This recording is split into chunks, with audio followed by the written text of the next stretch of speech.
Okay. Well, thank you guys for being here. This is kind of a rebroadcast of this talk that we gave probably a couple months ago, but an important topic, and I forgot to do what I just did, which is hit record. So we're going to go ahead and kind of go over this topic and slide set again and post it here for everyone else to see as well. And that is kind of eating. And then I already have a talk about eating and nutrition a little bit. So I'm going to refer to that talk and go over that a little bit faster this time. And then really I want to focus on some cooking and sort of what does it mean to kind of prepare food for yourself at home and how that really ties into health.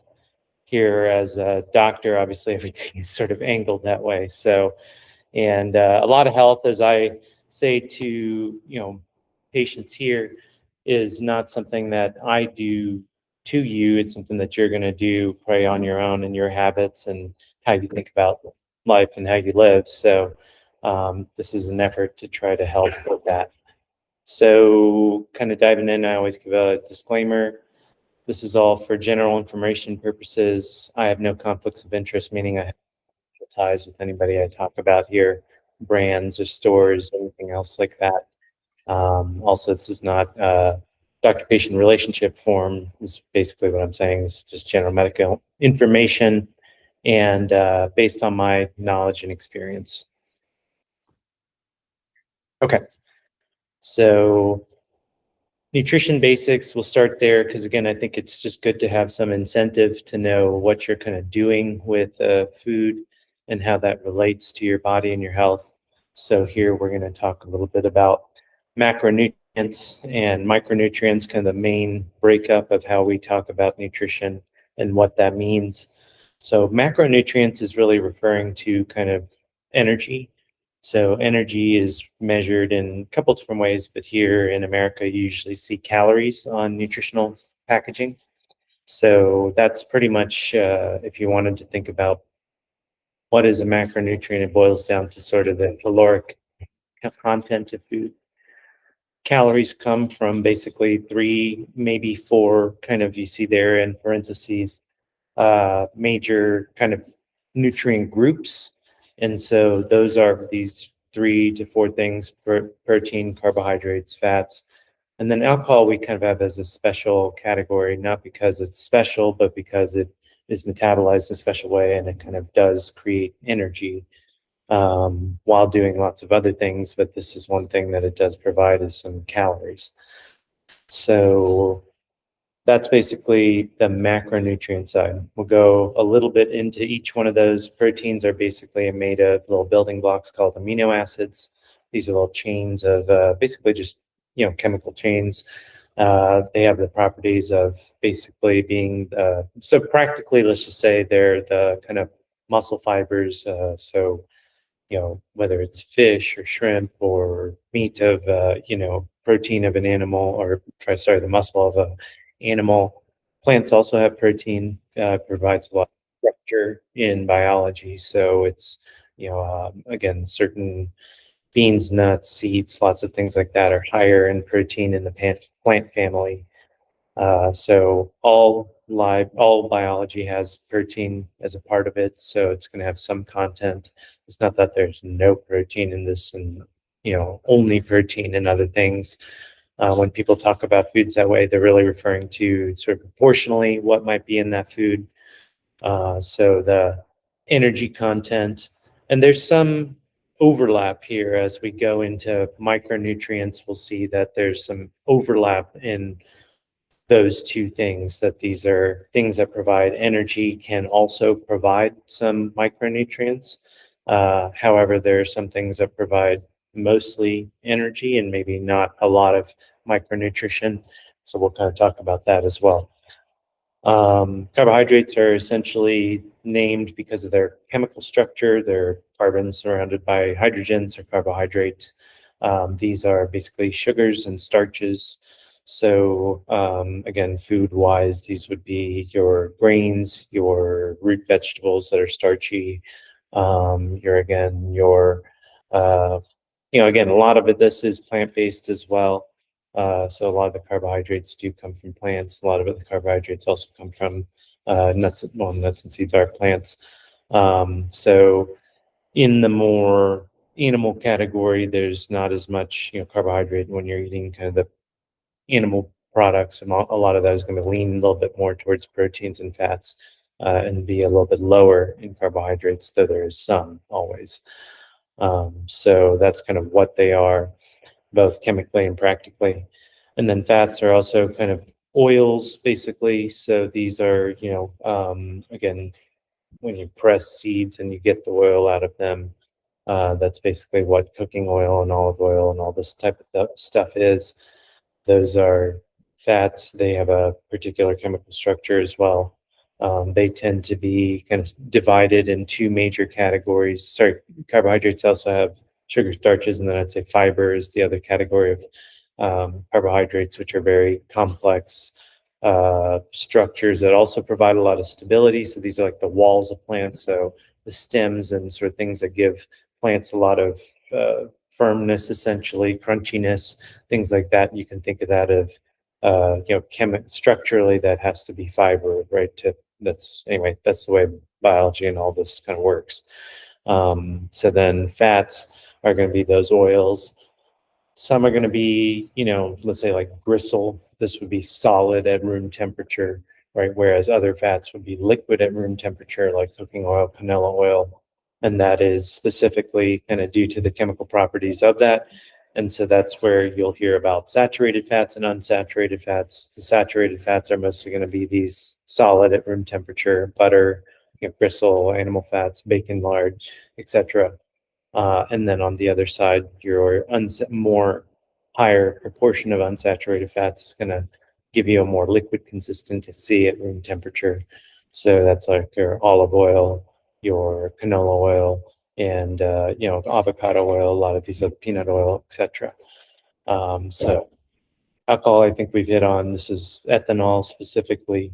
So that provides, again, seven. Okay. So hold on. Let me say protein and carbohydrates both provide 4 calories per gram. Fats provide 9 calories per gram. And then alcohols can provide 7 calories per gram. So hard to think about what a gram of alcohol is. You can kind of look that up, and basically you can Google type thing to sort of equivalent that to a drink. But certain drinks can have several grams. Some drinks have only maybe closer to 1 or 2 grams. So it just depends on what you're consuming.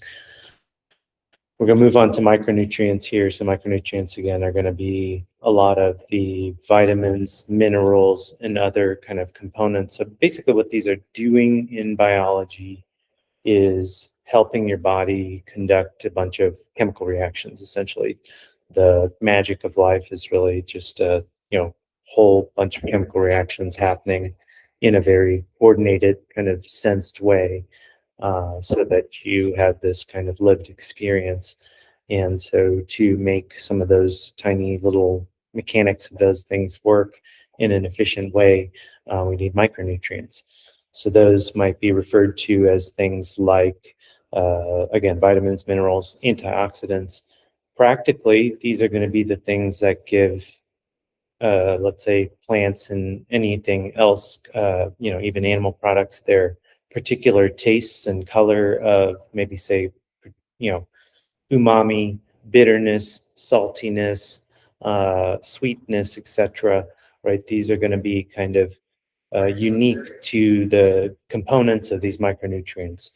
So a lot of times, let's say antioxidants, people will say like in citrus, for example, which is sour, has a lot of vitamin C.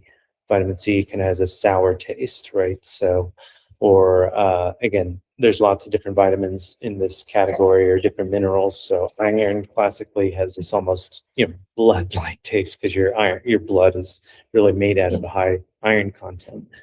So if you would kind of taste an iron pill, you would probably also notice that.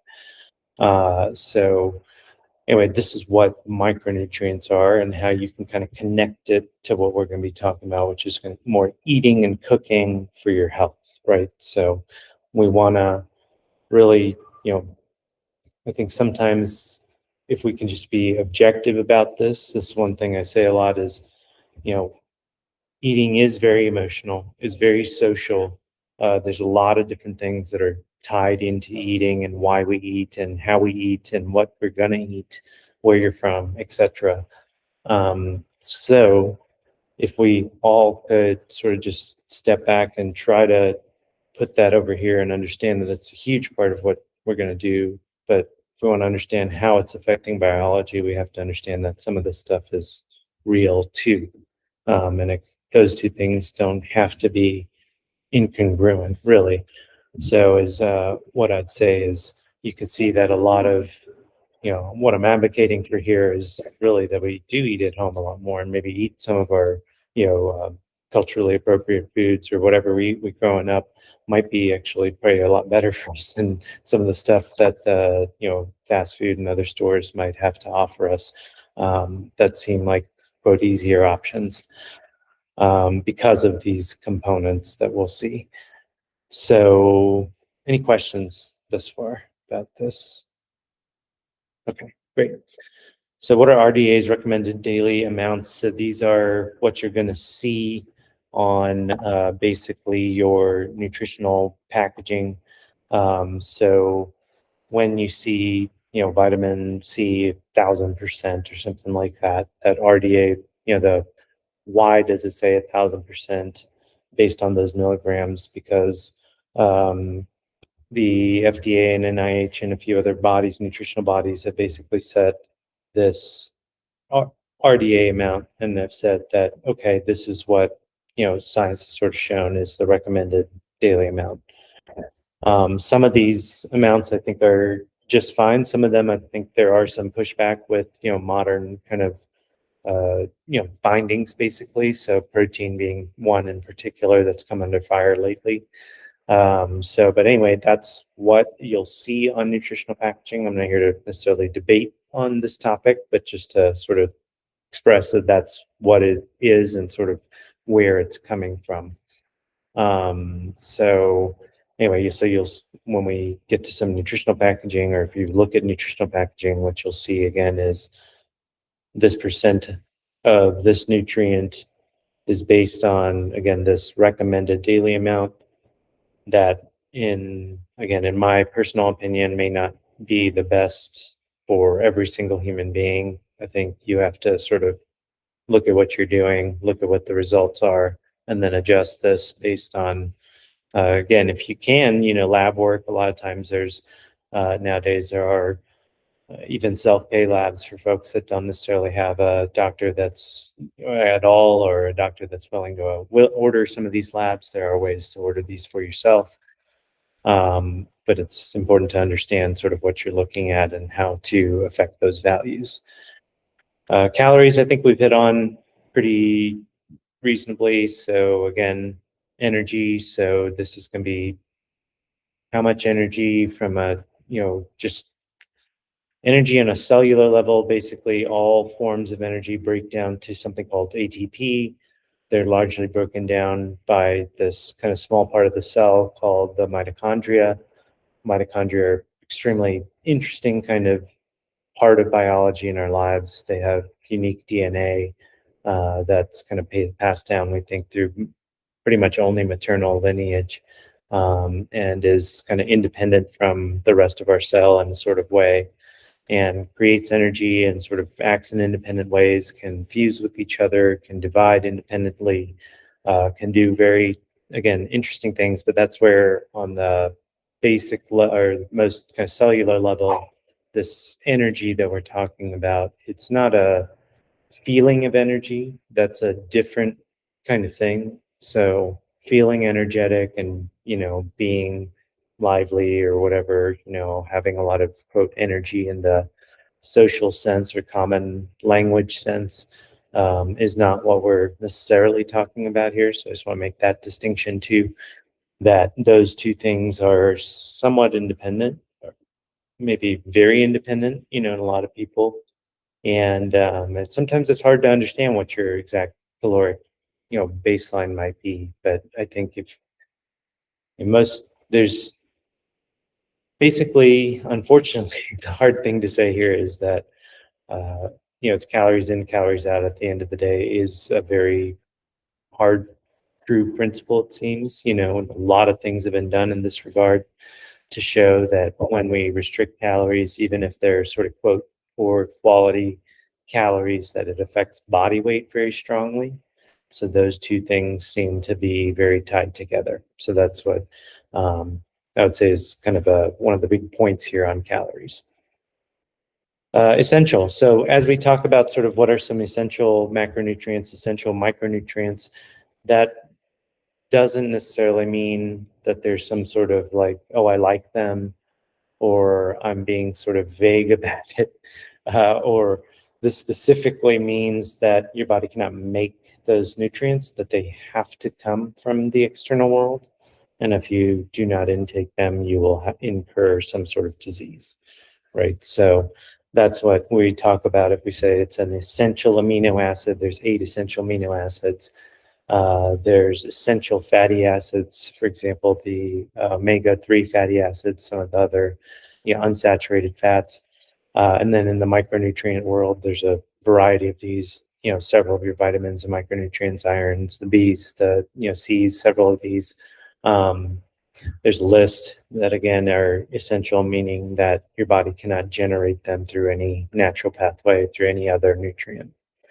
There are many that we can generate on our own. So there's something like 26, 20 plus amino acids, and we only need 8, like I said, essentially. So again, there's examples like this in all of these. One interesting fact here, so carbohydrates are not necessarily essential, right? So if people know about the ketogenic diet, for example. People do this for years on end, right? So we know with lots of living proof, right, that you can live with basically no carbohydrates, and your body can generate all the blood glucose and any other kind of carbohydrate it needs to survive, essentially, and even thrive in many cases. So again, I was just diving right into this already. So this was the 8 plus 6 essential. So there's basically conditional. So there's conditional amino acids that are in certain conditions, certain times of life are required.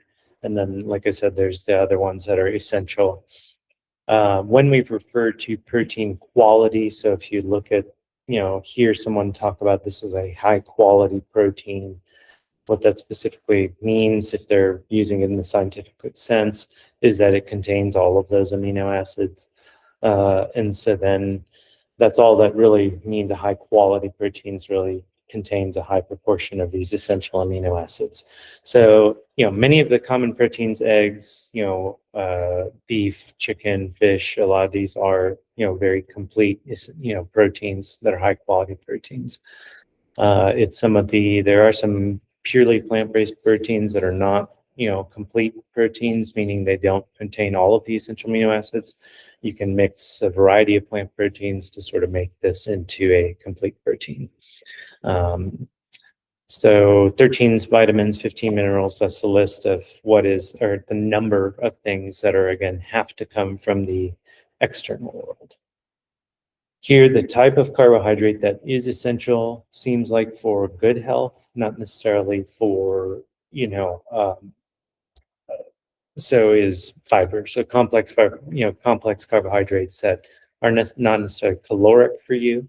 So they provide sometimes no calories for your body. All they do is really feed the gut microbiome, which we have a talk about the gut microbiome. We're not necessarily going to dive into that. Hugely important part of our lives and health, a very complex landscape of all sorts of virus, bacteria, even fungi and molds, etc. All this stuff, live in your gut and should be there in sort of very balanced proportions. And when that balance is sort of upset, that's when we have maybe, dysbiosis or other, SIBO, IBS, these things I believe might be related to that. But anyway, this is a complex landscape where we're really still trying to discover exactly what's going on. Polyphenols, these are going to be the colors and sort of, again, spices. So herbs, spices, things that have kind of aromatic to them, smelly, again, bitter. Again, all these different flavors are kind of coming from this kind of polyphenol category. This is kind of an interesting thing. This is our relationship with plants. That if you look into sort of human evolution, let's say, a lot of people believe that these are certain like chemical signals, let's say, from plants, fungi, other just whatever biology that not only provide nutrition to the body, but probably provide other complex chemical signals to our body. So I talk a lot about eating real food, eating things that come from the planet, really because we come from the planet. We're a part of this planet. I think the more that you can accept that, I see that as a big part of being healthy or understanding how to be healthy. And so again, many of these things, how do those tie into your health? Why is it important? Why would I tell you to spice your food other than it might make it taste better? There might be also something going on here with chemical signaling and how this ties into well-being and health. And again, this sounds kind of hokey and crazy, but I think it's not really necessarily, right? This is plant-based medicine has been actually the longer history of medicine. So respecting that what we eat in a way is what you are, I think is what I'm gonna get at here. So, and hopefully that gives you some buy-in again to put some of this difficult stuff like cooking and shopping in this way into practice. Because I do think, I think I was saying off camera earlier that, it is very difficult in the current food environment. I think it's very acceptable to eat in a way that maybe only satisfies the pleasurable effects of eating, which eating can really, so to dive into some of that science, I would say, you know, we see now, especially with highly processed, high sugar, high kind of sweet, highly palatable, high caloric foods, these trigger basically a dopamine circuit in the brain that is essentially the same as sort of the, what we call drugs of abuse, things like cocaine, heroin, methamphetamine, etc. Now, again, those drugs might give a signal of, let's say, 1,000, and these foods might do 100. Okay, but it's still something, So I'm not here to argue they're necessarily, again, the same exact thing, but we're just saying they're using some of the same biology that is known. And so that is what I'm talking about when I say there's sort of a, acceptable food culture that's really based around this, right? So food companies kind of know this and have sort of literally designed food to prey on these sort of circuits and essentially addict people to kind of these types of foods, which are, let's say kind of categories might be things like ice cream, chips, French fries, pizza. There's things on both the savory and sweet side that are these, they're packed full of calories. They have kind of complex taste profiles that really trigger a bunch of these circuits. And you can't really find these kinds of combos in nature, right? So basically what's happening, our body was made to say, okay, if you can find this combo in nature, you should really consume a lot of that and try to store that energy, right? So it makes sense that that food would then kind of be stored as energy, which is body fat. So essentially, this is how I would say when I say kind of almost toxic food environment, in our culture in America, especially. That's sort of what I'm referring to. I'm not the only one. There's, again, several books written on this topic by doctors and other educated people. So I would say I'm echoing what many other people have talked about. But I would just, again, say that I do see and believe that to be true, both in my personal life and in my professional life. So again, other things that influence needs here, kind of getting back to a couple of the slides, certainly there is a variance in absorption. So here, just getting some, getting labs done, especially if you don't feel well and you want to see what's going on here. I think it's important to look at some of that. I think I'm a big advocate for trying to base that on some sort of data. So again, there are some There are many doctors who are willing to help you with this. There are many self-pay options. Again, there are many options here to kind of try to get some education and get some data and help yourself. Even genetics, again, influences some of that too. So, look to your direct family members. Of course, if they have some sort of known type of thing, then you're more likely to maybe have that. So that can give you some clues. If you have certain medical conditions, this can influence this. So, when sodium, for example, a lot of modern data is showing that you could probably tolerate a lot more sodium. However, that is something that, if you have heart failure or other, kidney conditions, etc., is not something that, you may want to toy with the upper ends of that. You want to coordinate with your physician. So, but again, for many healthy people, there are certain, again, these RDAs that I don't believe are necessarily where they need to be. So restrictive diets, right? So this is just not saying this in a negative fashion. This is just saying that if you are a vegan or a carnivore or, whatever, anything in between, omnivore like many of us, or have any other, spiritual view that, allows you or disallows you to eat certain foods or not eat certain foods, there are, I think we should just account for the biology. There are certain ways I think that can respect those views and still account for what's needed. So that's all I'm sort of saying here with restrictive diets, is that if you do tend to restrict many categories of food, you may want to think about even more about, getting maybe some blood work done or other things like that, and being targeted about what you might replace. Questions here? Okay. Label real quick, and some nutrition kind of just with the label here in front of us.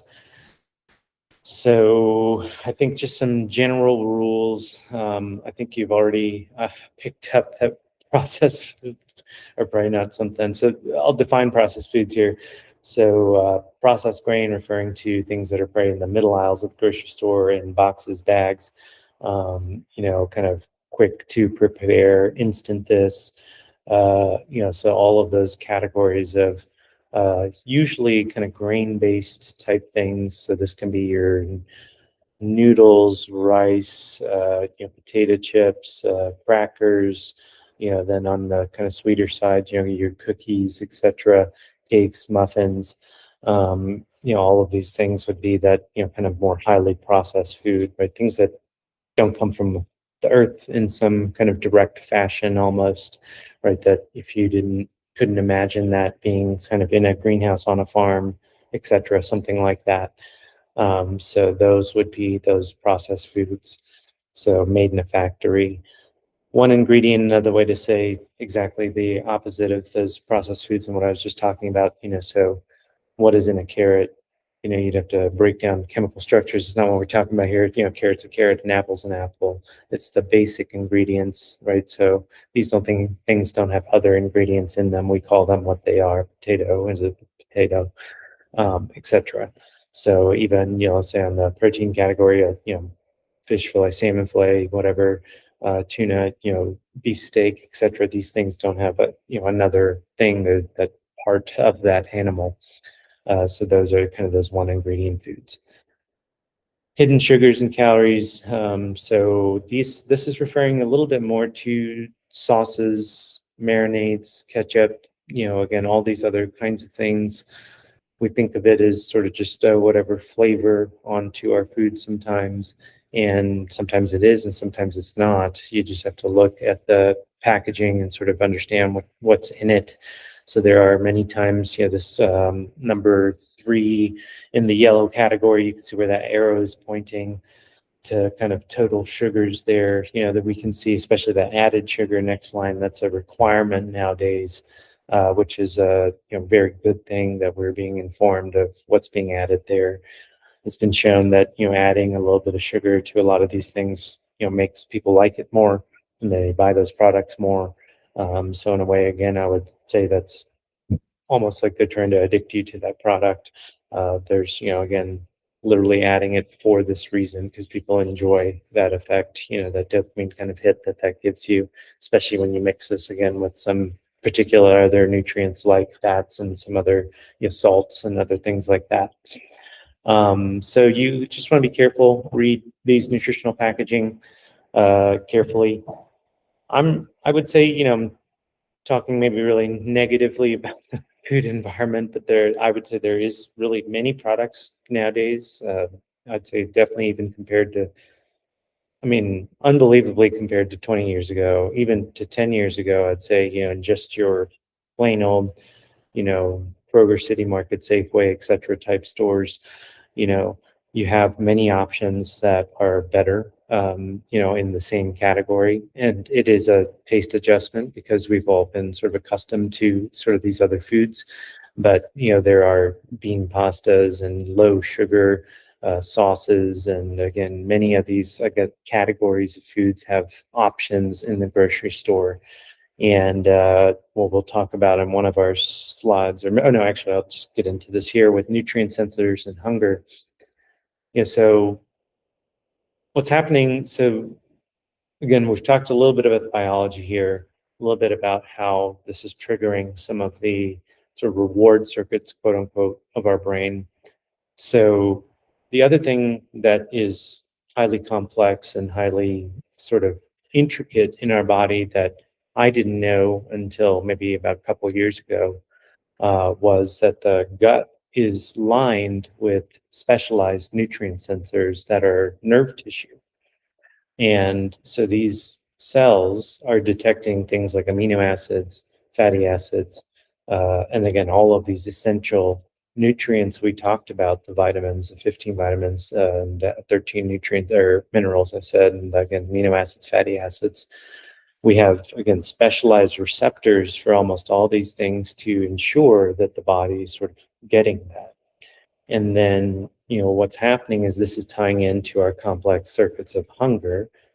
And, I think my personal theory here is that a lot of times if we take that high calorie load, you're not satisfying sometimes this other nutrient need. And so then that's why you're kind of getting hungry if you notice carefully, I think a lot of these high sugar, kind of high reward foods then drive hunger even more, sort of immediately after, maybe, or let's say several hours after. When you think, oh, I ate 1,000 calories of ice cream, I should be full for a day. I don't think that's most people's experience, right? You wake up the next morning, maybe even hungrier, right, than you were if you ate maybe no ice cream the night before. So what's happening, I think, here is you sort of confusing these nutrient sensors. You're getting this huge caloric load without all these other micronutrients in this complex way. And so the system is sort of saying like, hey, where's all my micronutrients with this calorie load, and sort of is driving hunger again. So that's what I'm saying, sort of getting at some of this hidden calories, sugars, and why do we need to eat sort of, natural foods that have a more, biologic mix of these things. I think, again, this is what we're discovering, right? Why are processed foods driving?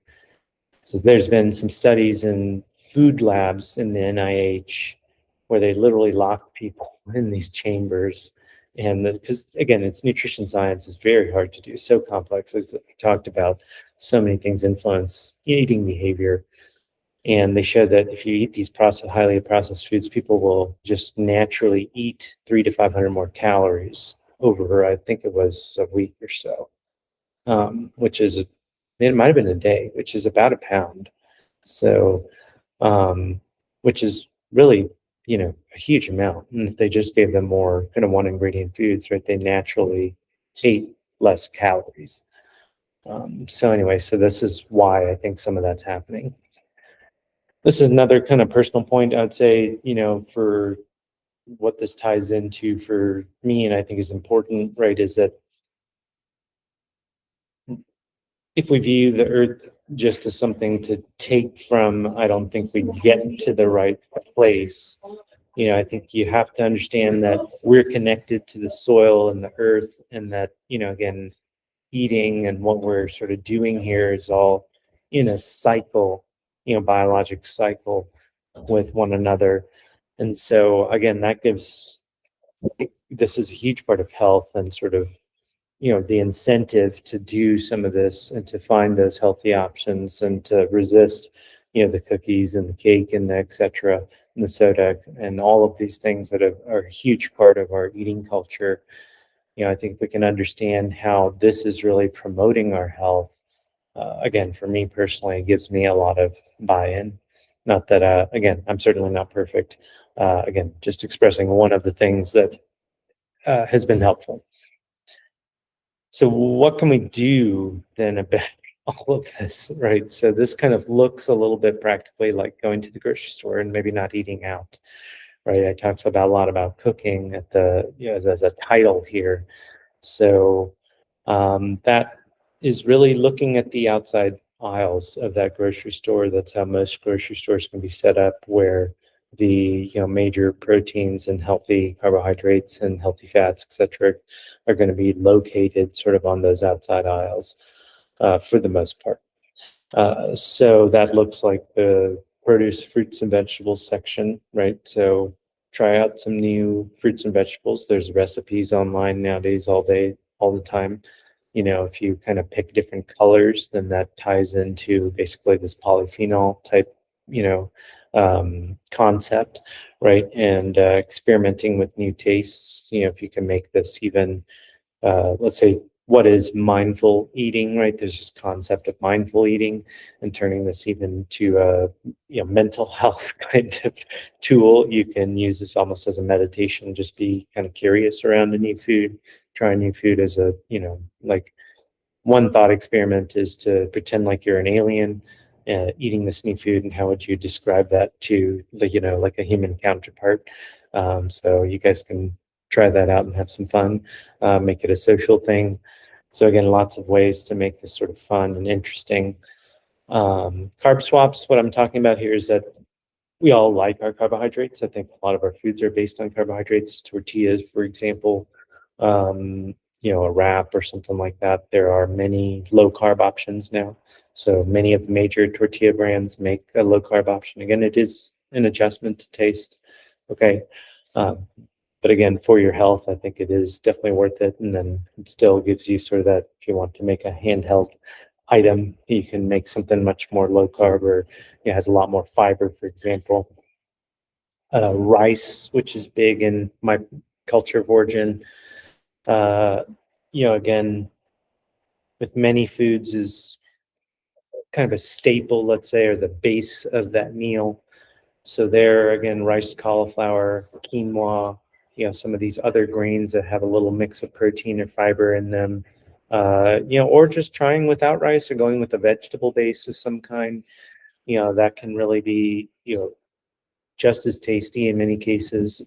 Again, these are adjustments, and some of the, and as a doctor and physician, I'll put some science behind this too. So, there are studies to show that once you start to psychologically really believe that certain foods are better for you, healthy for you, then actually they start to taste better for you, is what, certain studies have shown. There's been a lot of things that have shown just intention and purpose. These things do affect our biology. So, part of this is really, believing in this a little bit, and that, and I think a part of believing is seeing the results. So, committing, right, to something, really dedicating to something, really making no exceptions for a period of time, so that you really do see some results. And then that's really reinforcing. So that's what I think is a big concept here, again, of my end, right? So it's tracking something, your body weight, or, whatever, if you want to measure other things, I think, yes, or journaling in some way. I think that can be a big part of being successful. Other carb swaps here would be like, let's say, potato chips, or other kind of chips of that nature. Nowadays there are some cheese whisk and other cheese-based things. On the plant side of that, there are some nut flour kind of based crackers and other things of that nature that have different carb profile. They're not necessarily no carbs, but they have a little bit more fiber, have some protein. So again, there are some options, both they're, animal and non-animal based, plant based. again, it's just about reading labels and being curious and maybe wanting to try new products. I think that's a big part of this, right? If you have no desire for that, then again, if you change nothing, nothing changes, right? So, yeah, if you're already healthy, you probably are either, maybe very gifted genetically or just doing a lot of the right things already. And if you're not healthy, then I think obviously there's a reason for that. And so you just have to kind of step back and look at, is there something we can improve here? Again, insulin resistance, huge issue. I have a whole video on that and huge topic, but that's one of the things that we see as a huge epidemic, I would say. And what a lot of this is I'm tailoring around is really against insulin resistance. That's why I'm sort of talking about these sugars and hidden calories and things of that nature. That's what kind of having that overburdened caloric load really causes, especially when that's driven through those simple carbohydrates. So again, this is why I think we need to do this, to resist. I think the stats are showing something like 60% of Americans are either insulin resistant or obese. So it's basically the majority. So anyway, so that's why I think this is hugely important and why I think people really need to take action on their own. So we went to the store, we shopped on those outside aisles. We found some cool new fruits and vegetables, maybe some proteins. And now what are we going to do with all this? So cooking doesn't necessarily have to be daunting. I think there are some really basic techniques that you can take to a multitude of these types of things. I'm trying to be, intentionally maybe vague here because I do think that, the whole point of this is if you can, a concept sort of meta learning, if anyone's ever heard that term, right, is sort of learning how to learn a skill, right?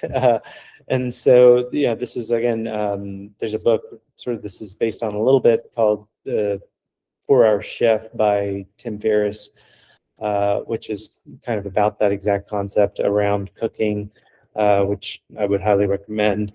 But again, what I'm trying to teach here, right, is that this can be applied to a multitude of fruits, well, mostly vegetables on the cooking side. Fruits, a lot of those are going to be maybe eaten more raw. However, you can involve lots of fruits into cooking too. And then, again, certainly on the protein side, right, this should be interchangeable with even plant-based proteins. There's, tempeh, tofu, lots of other things out there that are completely plant-based that provide a high amount of protein that can be a part of these cooking techniques as well. And this doesn't have to be expensive is kind of the other huge, I think, point here. I think it actually is probably a lot cheaper to cook at home, especially, high quality food. I think is much cheaper, to cook at home than to obtain prepared for you, whether that be at, kind of, again, there are some high quality vendors and restaurants out there, but generally that comes with a high price tag for that exact reason. So, again, you don't necessarily, to hit on sort of, let's say, price for a second here too, you don't necessarily have to get like all organic, everything fresh, etc., right? Some of these things, if what you can afford is a canned, version, or even just in the regular aisle, right, or something of that nature, switching from fast food, highly processed food, right, to that is still going to be a huge benefit to you because it's going to do all these other things, satisfy all these other nutrient receptors, etc. Some of them have, salt, sodium, etc. You can rinse a lot of these things, canned foods, etc. Canned, whatever, green beans, corn, etc. Lots of other things you can find of that nature. Frozen. Some of these foods are very fresh when they're frozen. Sometimes even maybe more so than some of the stuff in the produce aisle when it arrives in the produce aisle.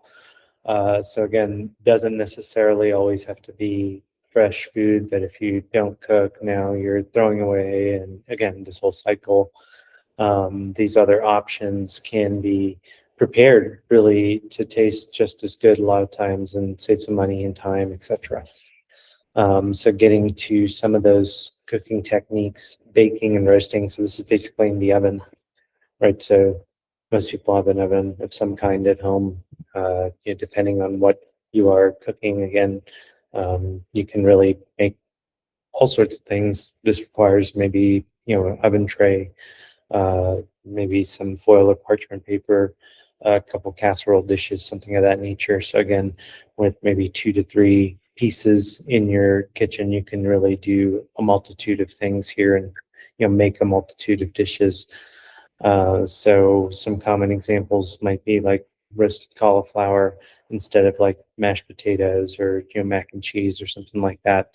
If you want some of that cheese component, you can even put some cheese on something like that.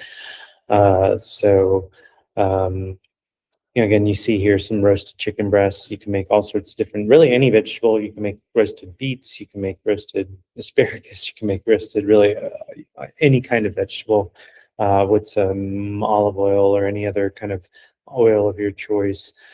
So that's, again, in the oven. You can really prepare, let's say, again, almost any plant or protein, really, I would say, can go in the oven. Salmon fillet, chicken breast, even, many steaks are sort of seared on the, uh, you know, cooktop and then put into the oven. So we'll to get to that here in a second. So that's what that baking and roasting is really about and how that can be applied to, again, some of what we just bought at the grocery store.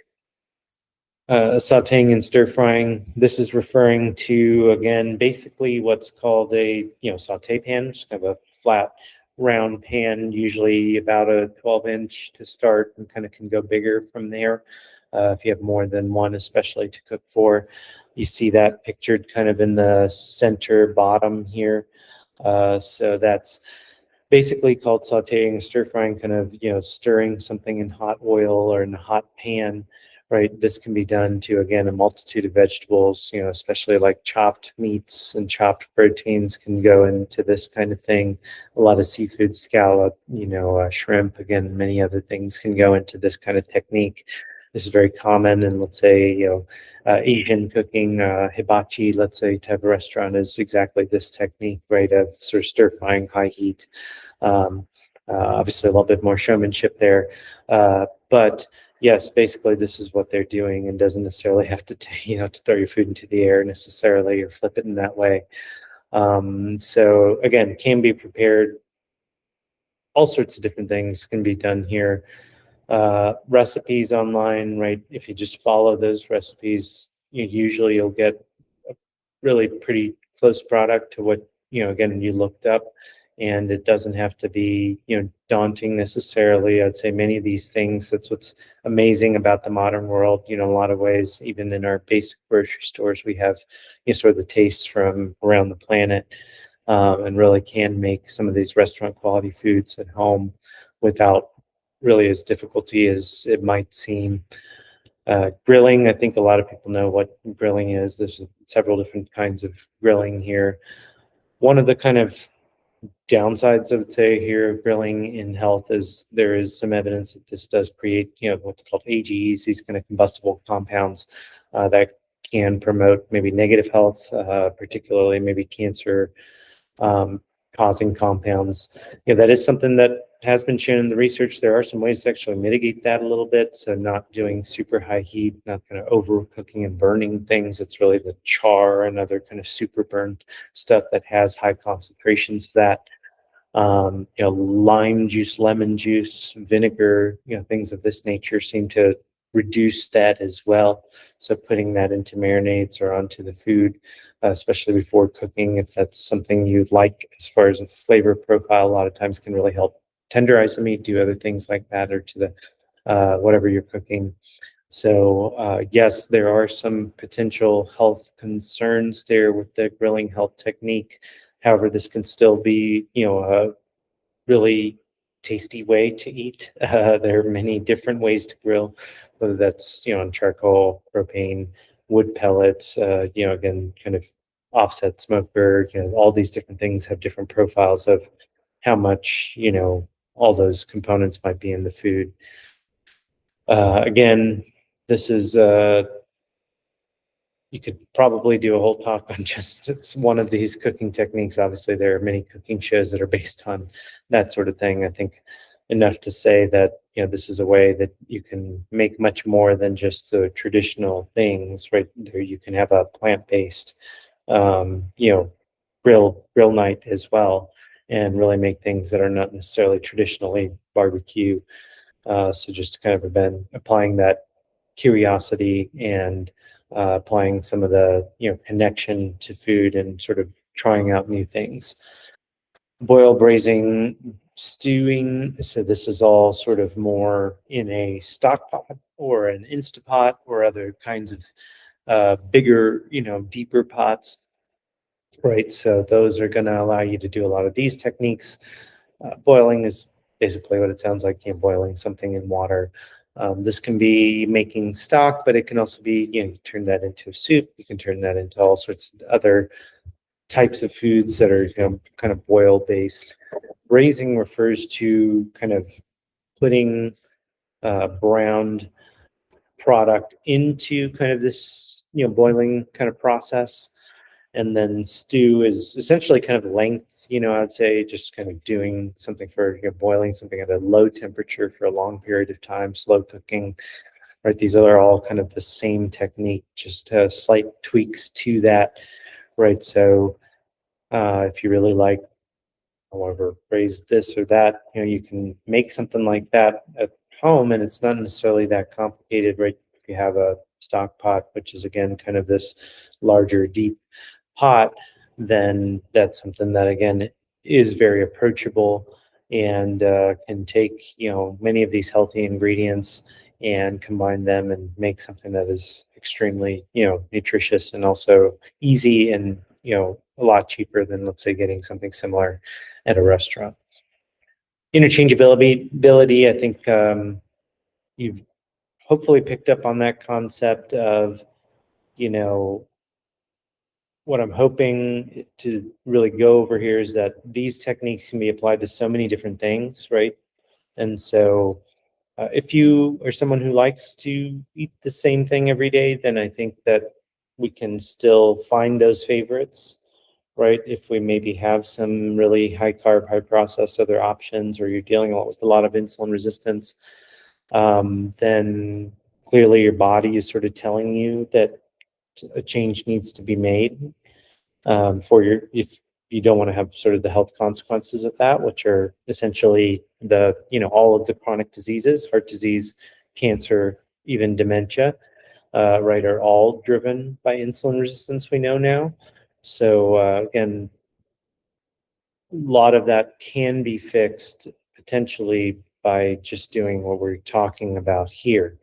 So that's what we're really getting at, is that interchangeability. This can be applied to that carnivore, plant-based, I don't eat pork, I don't eat, seafood, I don't eat, etc. Right. And if that's for a very, spiritual or other kind of reason of that sort, then of course there's no reason to cross those lines. But if that's just maybe we've never tried that food, or it's maybe just social or other kind of less restrictive boundary, then sometimes we really can find lots of options that I think can satisfy us in ways that we didn't know. Again, it's commitment, right? We have to commit to that change. If you're not committed to that change, then, don't watch this video and don't do any of this. So, but if you, again, want to use food to increase your health or to try to figure out how that's playing a role in your health, then these are the kinds of things that we can sort of be curious around and use to figure that out.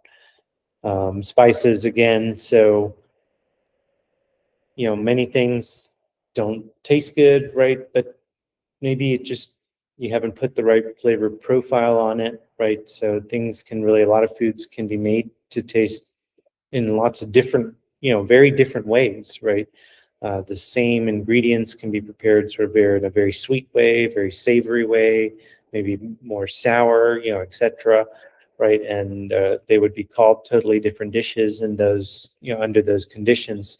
And so we can actually, again, this is what's happening with spices, right? So don't be afraid to try new spices. There are many, maybe not here in our small town of Canyon City, nice spice shops, but again, online. So I would say personally, I've used things like Penzies and Savory Spice Shop. But even I've shopped even on Amazon for certain spices and found some high quality spices.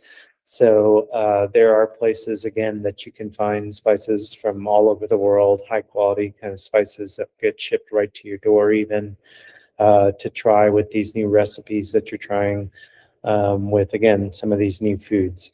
So hopefully that's kind of really the pitch to everybody of what you can do, why this is important, why this really has to be taken into your kitchen, right, in a way to, again, tie this to yourself and your health. Again, some social things here. We'll talk specifically about the kitchen.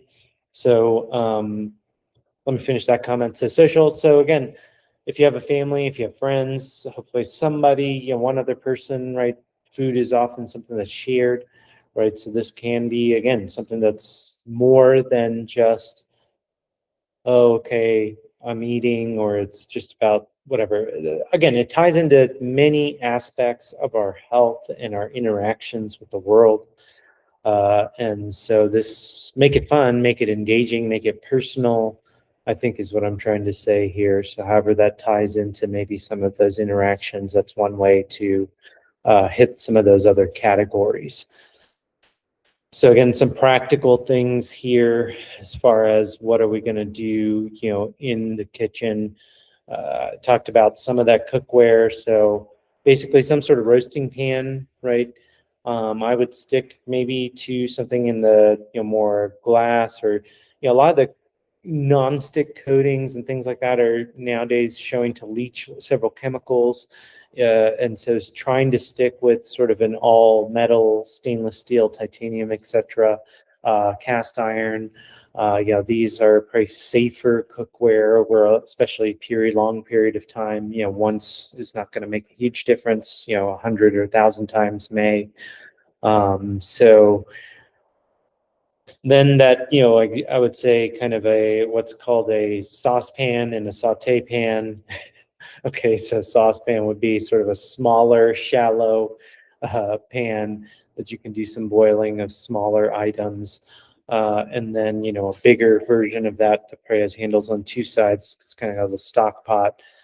So, basically with a, 6 to 7 items, I would say you could probably do all of the techniques that I listed on the previous slide.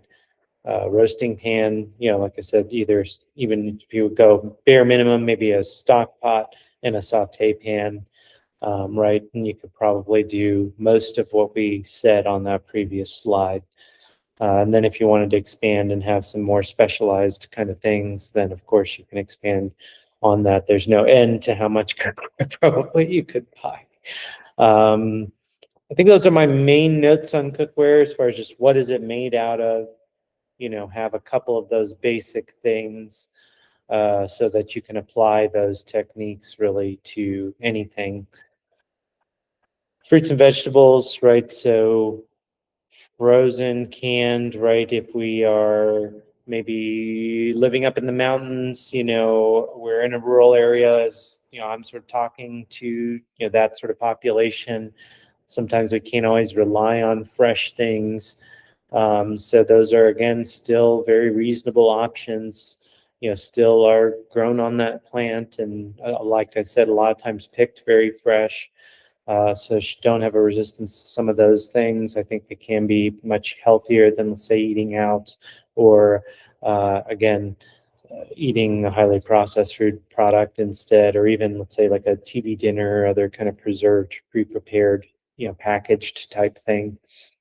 So looking at some of those options, having something around for protein.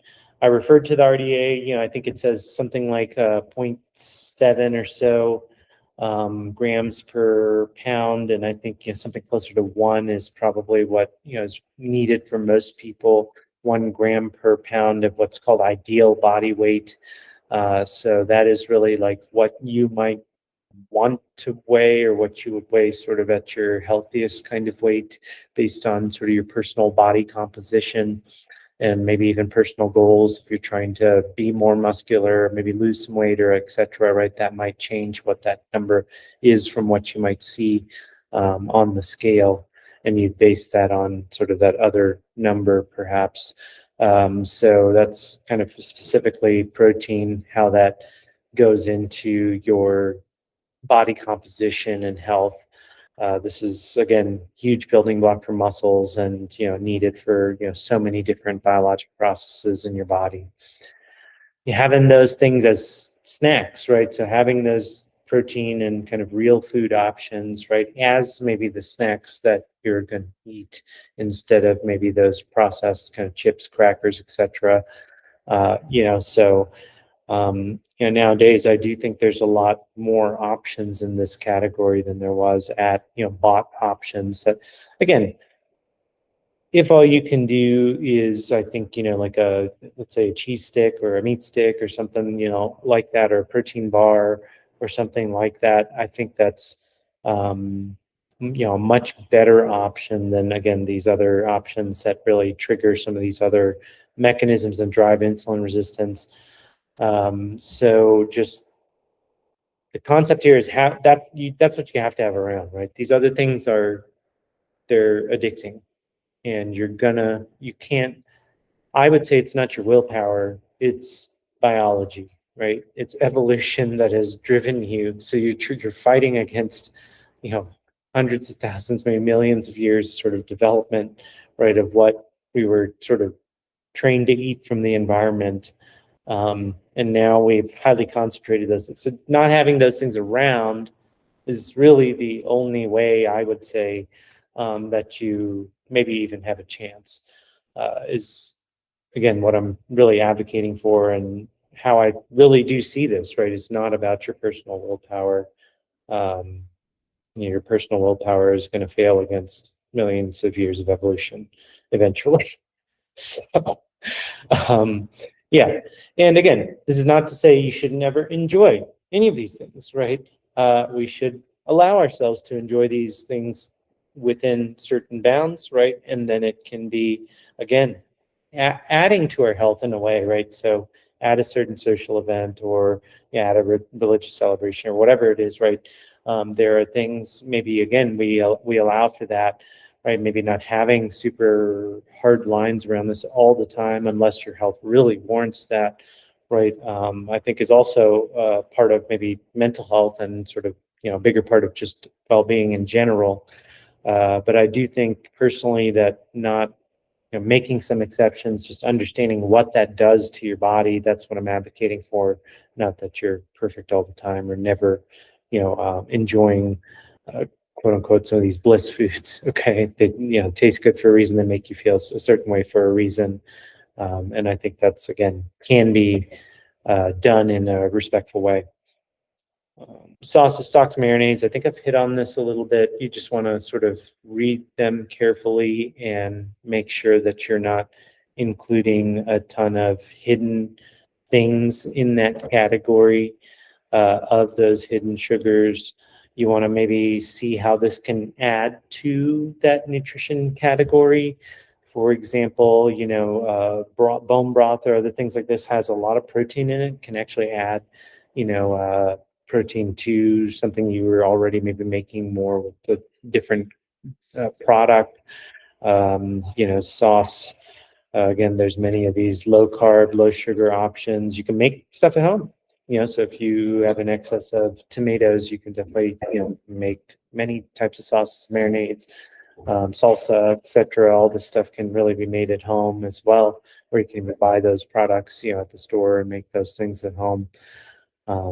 It just takes a little bit of planning, really does, right? I mean, you have to be committed to your health, right? And that just means that you have to sort of plan for some of this stuff, have a, like I said, the natural environment today, our sort of normal food environment is not one I think that really promotes much of what I said here today. If someone's experience is different, please let me know about that too. But I think, again, we all have certain, at least environments that you're exposed to that probably you understand what I'm talking about here. So you really do have to take ownership of this and plan, and again, yes, it's hard. It's a burden. It's tiring. It takes, whatever energy, right? Mental energy. But again, this can be a huge part of your health. People, you know, who say they don't want to be sick, don't want to take medicine, etc. Then you have to do something right in your life, perhaps to then hit those goals, right? And I'm just telling you that the kind of sometimes the no effort direction that people are sort of led into, I've seen can really be damaging to the health, not encouraging.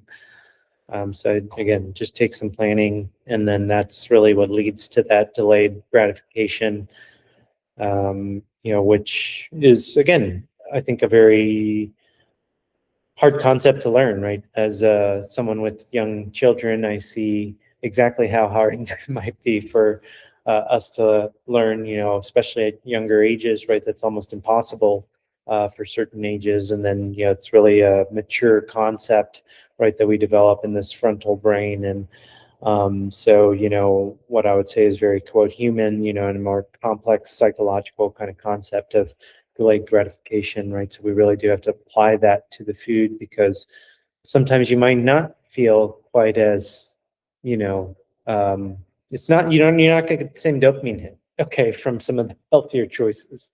Okay, so you're not going to feel as good, in this kind of real instinctual way, right? It's not going to drive you to more of it the same way that some of these other foods might. And that's kind of the purpose, right?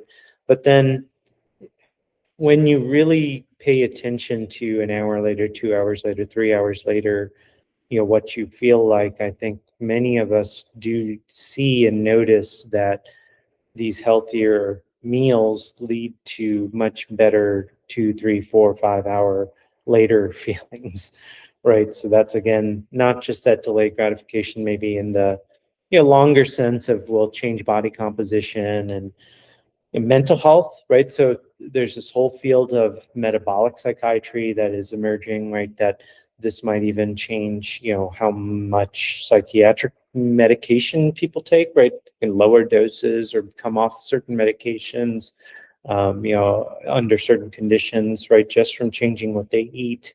So again, there's I believe Chris Palmer is his name, but there's, again, sort of research going on in this regard, and a whole sort of field blossoming, coming to fruition from this. So that's a longer scale, but on the short scale, I'd say even on a daily basis, I do think you can appreciate this delayed gratification concept, right? Of just maybe not feeling better right afterward, but again, try to notice that 1 hour, 2 hour, 3 hour feeling, right? And I would say that that's where you're maybe going to notice that concept.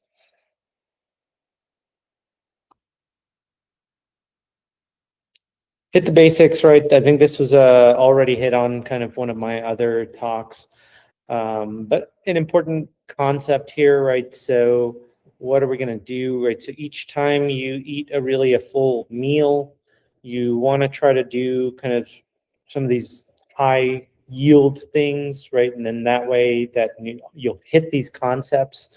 So get that protein, right? That's probably number one. If you're eating high protein foods, usually you're going to have some other important nutrients in there that you're going to fulfill a lot of these other essential nutrient kind of receptors and fulfill nutrition.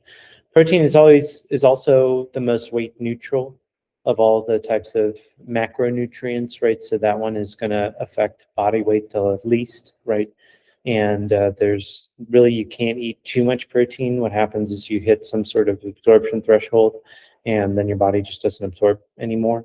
And it's pretty high amount, so you'd have to eat like probably over 100 grams at a time to hit that, which is a ton. And you'd probably feel kind of sick to your stomach to do that. So 30 is what kind of the goal here with each meal. So if you can hit about 30 with each meal, usually that's a good amount, and really gonna satisfy some of the biology around this and drive some of the healthy signals in our body. Healthy fats, right? So these are those mostly going to be liquid at room temperature type fats. So ALA, omega-3s, unsaturated fat, olive oil. That's not to say that there's, not healthy forms of saturated fats, coconut oil, even animal fat, and, can be part of a healthy diet. However, those aren't necessarily essential, right? So our essential fatty acids are some of those unsaturated fats, omega-3 fatty acids. Right, so making sure we're getting that from something, nuts, seeds, seaweed, marine, protein sources, salmon, tuna, etc.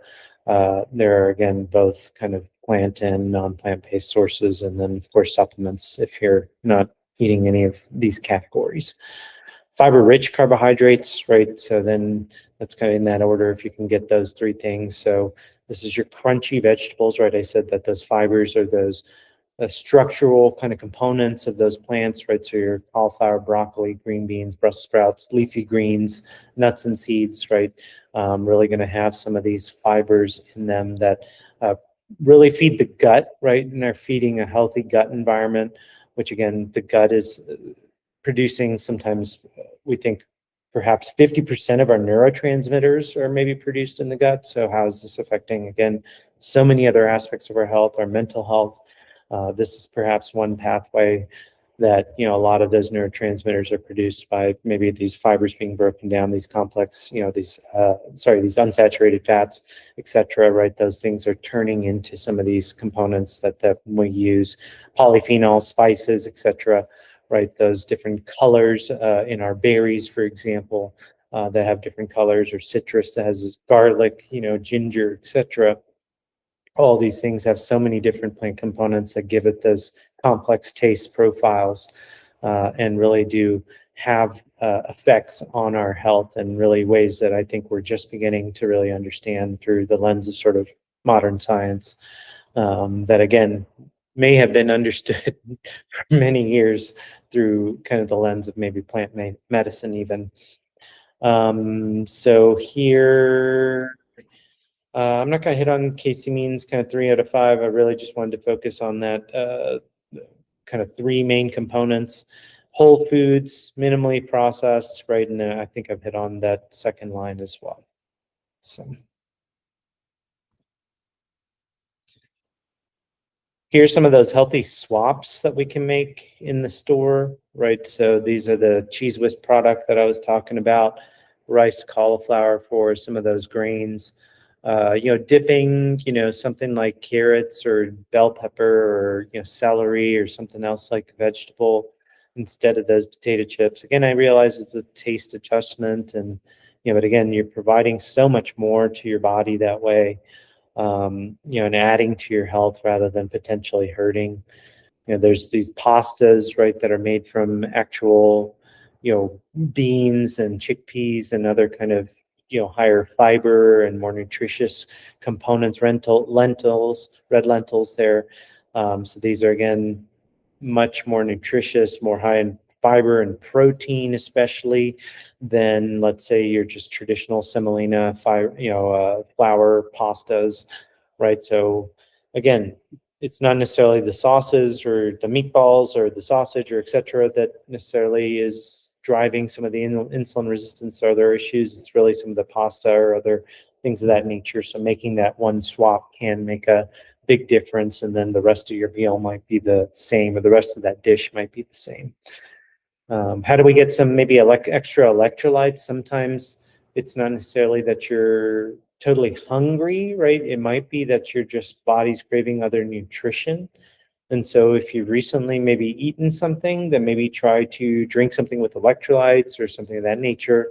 And that might really satisfy some of these other nutrient sensors in your body, and the quote hunger that you feel, right? Might not be for calories, right? So just remembering that that is actually what's going on. Your hunger is not just about energy, right? There's a whole nother side of nutrition that needs to be satisfied that is sometimes totally independent from energy, let's say, right? The vitamin pill, for example, has almost no calories, or if it does, it's very few most of the time, right? So, but it's providing, hopefully what it says on the bottle. Uh, and then, again, just looking at those, different bases, like, the vegetable bowls or, kind of a salad base, right? A taco salad instead of the, wraps. That's why we have kind of this lettuce on here, right? So just to maybe change it up a little bit and take those traditional dishes and take some of those high carb components or highly processed components out of there, is, I think, again, what I think can really, these small changes can make a very big impact on your health. Let's see if I haven't hit on some of this. So I think I've hit on most of this, but again, this doesn't have to be complicated. It doesn't have to be a new thing every week, right? So you can just find your favorites and start to stock that. It just might need to change from the kind of traditional product that's being used. If you want to make this sort of easy, you live a really busy life, right? Maybe find four things, right? And just kind of interchange those, make a plan for your week, right? That can make things a lot easier. You can pre-prepare things, you can kind of cook and freeze things, right? So these are concepts that we can then say, okay, I'm one person, but then you can cook more and, save it for the future, right? Again, much better than having to stop at, fast food or other prepared options that are not going to respect some of these principles. Eating at home, bringing your lunch, so if that's possible for you, especially in a small town, a lot of people can maybe reasonably go home and warm something up or bring it to their place of work. And I think the more that we can promote healthy eating in a work environment, one of the terms I've heard and started, using here and there is, metabolic abuse. Uh, we don't want to metabolically abuse our friends at work, right? So bring some healthy options for them too, right? So I realize that, our sort of social niceties have been to bring maybe a sweet treat or something of that nature.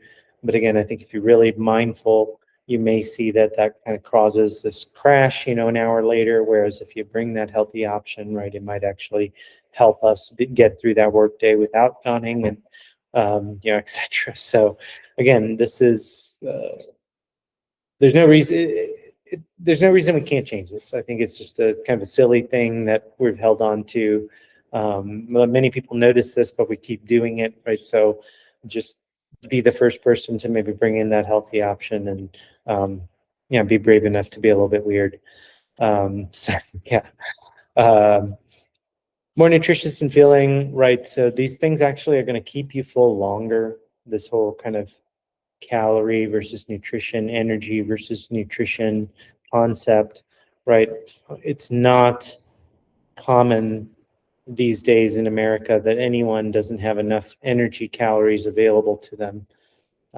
It is, unfortunately, right, and that's what insulin resistance really is driven by, is too much energy.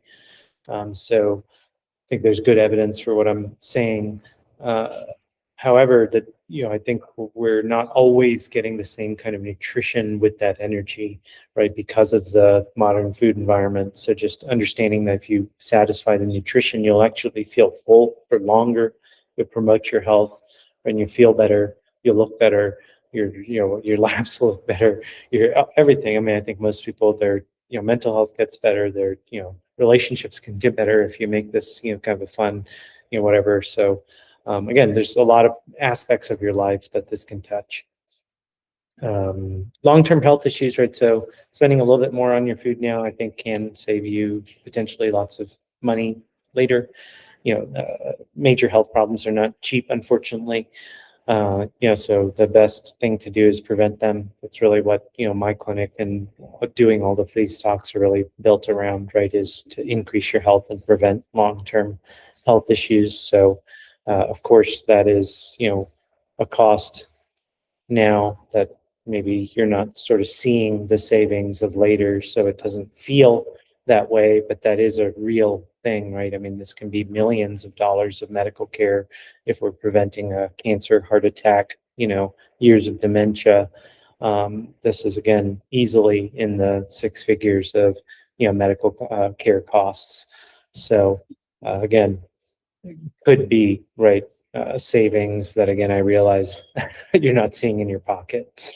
Um, Local grocery store apps can really help you save here too. So this is maybe a little bit cumbersome and does take that planning and time. However, again, if cost is really a major issue, again, this can really provide some serious savings for the same thing you were going to buy anyway, right? And then this can make it a lot less daunting. Let's say the grocery store is difficult for you for mobility issues or other things of that nature. Nowadays we do have, you can pick the products and they will sort of bring that outside the store, other things like that. Using this concept also might keep you from the sort of frivolous shopping and sort of, end cap shopping, right? So if you don't go in the store, you can't necessarily accidentally buy some candy bars and sweets and other kinds of things, right? You can maybe stick to your plan a little bit better. So these are some ways to just restrict ourselves, and to realize again that that's not you being weak, right? Again, I would say that there's lots of evidence to say that the opposite is true. Being able to resist that is sort of almost the exception, right? These things are sort of built around, kind of very basic biology that's cooked into all of our brains and beings. So it's not really you per se so much as, again, this is sort of how you're built, is to want those things.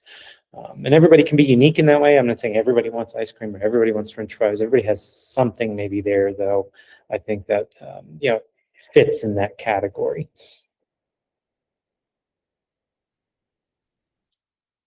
Let's see here. Other considerations. So soil health, I'm just getting at again, some of that earth and connection, tying this into, again, personal connection with our planet, right? These things come from the soil, which is kind of miraculous, right? It's turning sunlight into food, is what plants are doing. And then even some of the other things we're eating, right, are eating those other things that sunlight turned into their food.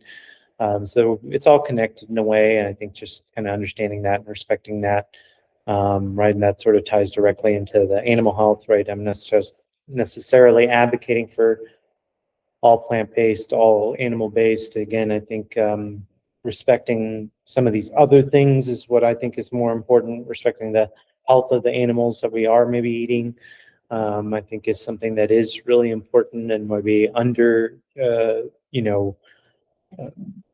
you or emphasized, in our sort of farming practices. So something that I think hopefully will gain some more attention. Uh, one advantage I would say sometimes in a smaller community is that you can know some of these things. You can buy directly from a farm a little bit easier sometimes. So in a ranching community, so farmers markets, etc., right? Then you may have a little bit more assurance of what these things, what happened and what went into those components. Microbiome, right? So this is again about feeding not just you, but feeding these healthy bacteria in the gut. That's an important part of how nutrition feeds not, again, just your own body, but these other microbes that then support your health in important ways. And then there is, again, variability person to person. So I think it's just kind of unscientific, right? That one diet would be the answer for everybody. And sometimes that's what the diet culture would sort of have you believe, right? Is that there's this one solution that will work for every human on earth. And I just have not seen that to be true, and just would not believe that that could be true based on what I know of kind of human biology. So yes, there are some general truths However, there's, certainly some large variability here, from, genetic kind of diseases to just like absorption kind of levels. And again, many other tendencies here, that are going to be very specific to the individual. Make changes slow and sustainable, right? You want to sort of do something maybe once a week, maybe even slower for some certain things to let your body adjust. You want to maybe track something to make sure that you're hitting some sort of objective or target, right? So just some concepts of, again, just how is it that you improve health, right? You don't know if you don't track anything, right? You really can't know. So you have to be measuring something. It doesn't always have to be lab work. It can be as simple as, body weight to, whatever waist measurement, etc. Even just a subjective, line about, whatever mental well-being or sort of sense of well-being, etc. Eat with the seasons, have some variety, right? So again, if we're respecting where food comes from, then, maybe trying to pick things that are sort of a little bit more seasonal. If you go to, again, sort of local markets and other things like that, you shouldn't be finding tropical fruits in the maybe middle of winter or other examples like this. There's some concepts like this that, the fruit is maybe going to be more nutritious in those times, right? Because it's naturally ripening in those times. So those are some of those kind of reasons why this might be tied to health. You have to have some variety. So if you're just eating, again, kind of only 2 or 3 different food groups, then you really do have to step back and ask, am I getting all of these essential components, right? So that's really what variety is about. And we definitely talked about sticking to the outside of the store. Lots of resources out there. Again, recipes, so many out there for free, on so many different websites. Many of these concepts I'm seeing are being really put into play, and many alternative kind of recipes out there to try. Again, they're going to be different, right? And so going into it with less expectation, with an open mind, I think that can be very helpful. Understanding what it's for, right? It's for your health, right? It leads to that delayed gratification. Maybe thinking about, again, you can force yourself, right? Make yourself, right? What you feel like after whatever regular cake and then whatever keto dessert, right? And see if there is a difference. Journal an hour or 2 later. Prove it to yourself. Don't necessarily believe me, right? Go and do some of these things and see what makes you feel good, because that's what it's really about. And hopefully something I said here is helpful. So any questions, comments? I had a question about moving seed oils. What are seed oils? So seed oils kind of refer to, a lot of like canola oil, sunflower oil, grapeseed oil, some of these types of oils that are pressed seeds. There's kind of mixed evidence on this. I don't think it's conclusive whether this is totally negative for your health. They do have some omega, 3 and 6 fatty acids in them. For the most part, they tend to be those liquid, at room temperature type oils. So again, there's some mixed evidence. I know there's some strong opinions in this regard, but I'd say kind of trying to stick to what I could say sort of, objectively, more scientifically. I can't say that it's a definite avoid. There's some, again, even I think positive evidence, some things that lean towards health with seed oils. So prefer olive oil? I think olive oil has been shown to be, yes, very safe. One other kind of point I said, or very health promoting, I didn't talk about smoke points of oil. So when you do heat oil past a smoke point, it can make what's called trans fat, which is not necessarily, it causes inflammation essentially. So not going past the smoke points and knowing, if I'm going to roast something at like 450, maybe using avocado oil or another high heat smoke point oil. So olive oil, except for maybe very high heat cooking where you might smoke the olive oil, then going with an oil that might have a higher smoke point. How about sesame seed oil? I think that one is, I can't remember the exact smoke point of that one, but I think that would be, again, as long as you're not going past that smoke point, yes, it is, probably more on the unsaturated side. Okay, because the flavor of that seems to go with some of the recipes I put sesame seeds. Yeah, so that one's, I think, again, as long as you're not going past that smoke point for a lot of those liquid at room temperature oils, don't have anything negative. I would say there's no reason to really avoid them other than the caloric content, right? So the more oil, you're going to add a little more calories. But other than that, there's not really another reason to avoid them. So you're suggesting a glass of olive oil with dinner is not a good idea. So there is this concept of a, sort of resetting your set point. So there's in Tim Ferriss's book, 4 Hour Body, he actually has this drinking oil kind of thing. And you're supposed to actually plug your nose, I think. But if you drink sort of calories in that way, you can almost like trick the body and reset sort of this body fat set point. There's a concept around this. I think it's called the Shangri-La diet. But there is literally some kind of things you can do to sort of trick some of these nutrient sensors in certain ways that I'd say is not fully known right now, all of that landscape. Okay, thank you.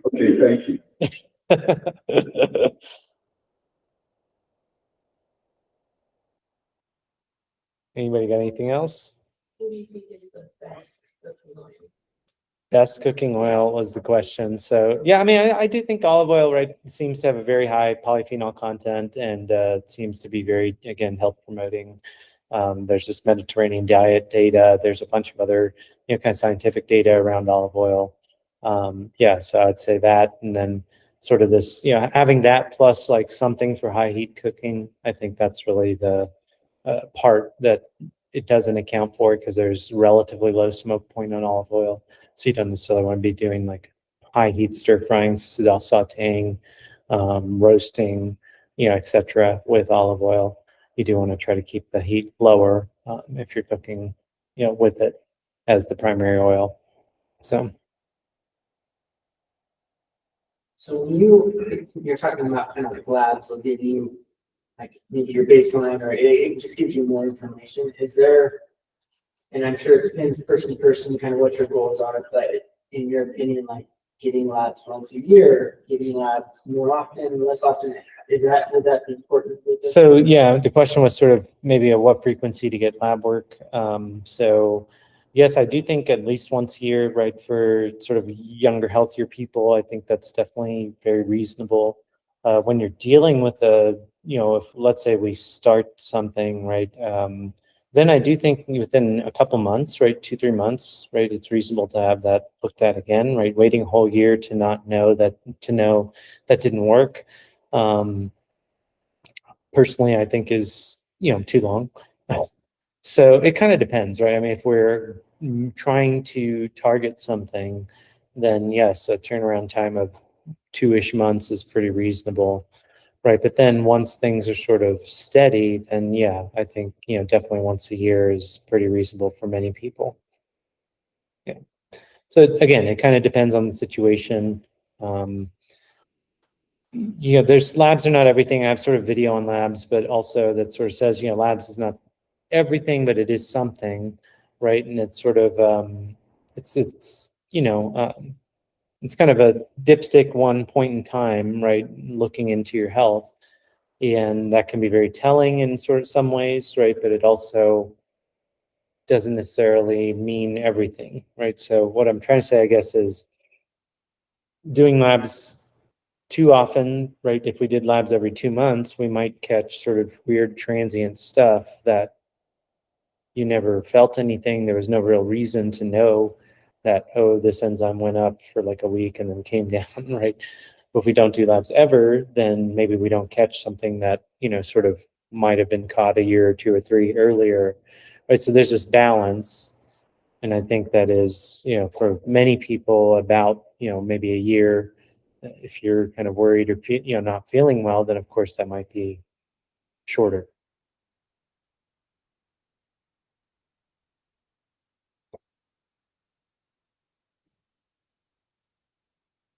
Any other questions? I'm gonna go ahead and stop the recording. Let's see here.